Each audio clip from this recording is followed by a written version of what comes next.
Well, good morning and welcome to lesson 35 of A Course in Miracles using the white edition, which is Book B. It's in two parts, Book A and Book B. Book B is the workbook, which is the same as the sparkly book workbook, and Book A is the text, which is very different to the sparkly book workbook, and every other text rather available. So lesson 35, and you can get it on Amazon. Lesson 35, my mind is part of God's, I'm very holy. All right, so it's quite a long one. I'll just get cracking. Today's idea does not describe the way you see yourself now. It does, however, describe what vision will show you. It is difficult for anyone who thinks he is in this world to believe this of himself, right? It is difficult for anyone who thinks he is in this world to believe this of himself. Who thinks he is in this world? It's like, well, you know. Yet the reason he thinks he is in this world is because he does not believe it.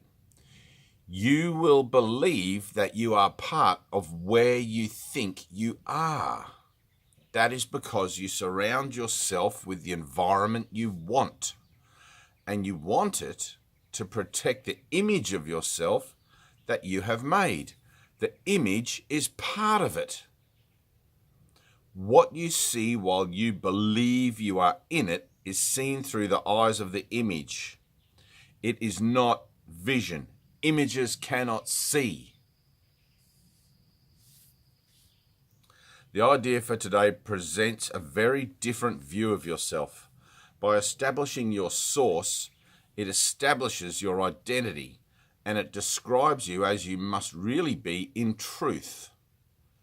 We will use a somewhat different kind of application for today's idea because the emphasis for today is on the perceiver rather than on what he perceives. For each of the 3 5-minute practice periods today, begin by repeating today's idea to yourself, and then close your eyes and search your mind for the various kinds of descriptive terms in which you see yourself.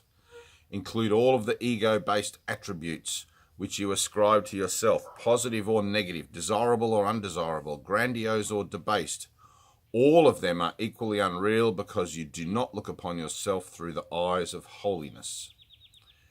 In the earlier part of the mind-searching period, you will probably emphasize what you consider to be the more negative aspects of your perception of yourself. Toward the latter part of the exercise period, however, more self-inflating descriptive terms may well cross your mind. Try to recognize that the direction of your fantasies about yourself does not matter. Illusions have no direction in reality. They are merely not true. A suitable unselected list for applying the idea for today might be as follows. I see myself as imposed on. I see myself as depressed. I see myself as failing. I see myself as endangered. I see myself as helpless. I see myself as victorious. I see myself as losing out. I see myself as charitable. I see myself as virtuous. You should not think of these terms in an abstract way. They will occur to you as various situations, personalities, and events in which you figure cross your mind. Pick up any specific situation that occurs to you, identify the descriptive term or terms which you feel are applicable to your reactions to that situation, and use them in applying today's idea. After you have named each one, add, but my mind is part of God's, I'm very holy.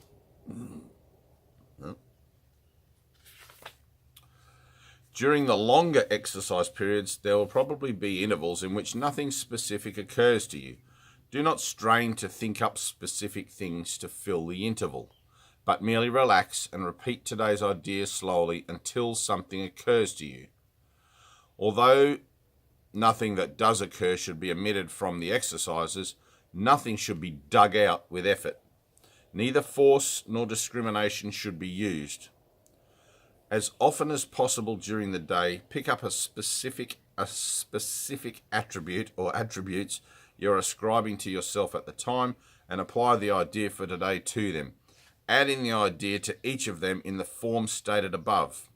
If nothing particular occurs to you, merely repeat the idea to yourself with closed eyes. But my mind is part of God's. I am very holy.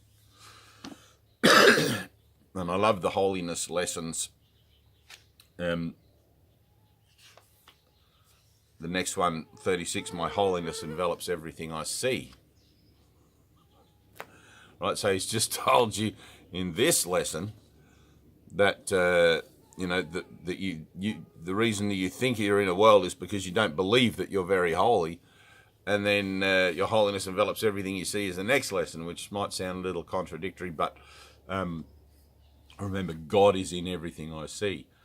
So the idea that the image of myself, not just my persona, but the image of myself as a physical entity. These eyes do not see. What they see is not vision.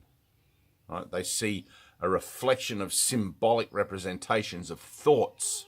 It's as if we stuck ourselves in a box, painted that box with everything we wanted it to be, and made that our world. But here, of course, everything moves, changes, and whatever, so we don't think to ourselves that what we see in the box is not reality. Right? We don't see that we made it up because we're continually preoccupied with associating ourselves with it rather than questioning it. We have no reference point other than what we see to question it on, which is why vision, which is why the experience that is offered through this course is so essential. Right? Concepts are nothing. This book is nothing. At the end of this book, this book prepares the way for you to have an experience that will give you a reference that will show you that everything you think you see now is non-existent and doesn't matter at all. A lot of mosquitoes here today. So truth is true and nothing else matters. And there are many course students who will say to me, oh, well, there is a world, but Jesus just means that the world that I think I see, based on my own interpretations of it, not even, right? That's just the first stage of getting you to from the dream of death, suffering, and pain to the dream of salvation, or the happy dream. And then beyond that, there is an experience that will show you that the dream in its entirety doesn't exist. And that's a real head fuck. It's a paradox. You seem to be here, but you're not here. You're actually in eternity now, which is a formless realm, dreaming this entire thing up. And it's not millions and billions of us dreaming it. It's one mind dreaming it, of which I am a tiny little part, or seem to be a tiny little part, interacting in my own way to maintain the whole. And so one awakening is all awakening. The more that awaken, the more that awaken. And the process of awakening through doing these lessons is probably about the gentlest I know. That you could do it a lot quicker if you wanted to. You could pursue a very downward spiral if you were able to maintain the purpose for that when you got to the bottom, but because that downward spiral is an intense rigor, the mind tends to become preoccupied with the spiral rather than the purpose for the spiral. But many people in the nut houses are wandering around, hallelujah, I've seen God. But their minds are so fried by it, they're not useful to the world. They're only, God bless them. Many people in dire situations have experiences of seeing the world vanish. The world vanishing, what it is replaced by is the vision. That you have to have it for yourself. I can't describe it to you. I can't tell you what it will be like. But it will be the same one I had, and it'll be the same one that millions of others around the world are having and have had. And you'll never believe in the machinations of the physical nature of things again, not in the same way anyway. You'll just see it as the classroom, as potential opportunities to continue to collapse the alpha and the omega together and to bring I am to fulfillment. All right, I love you. Be happy.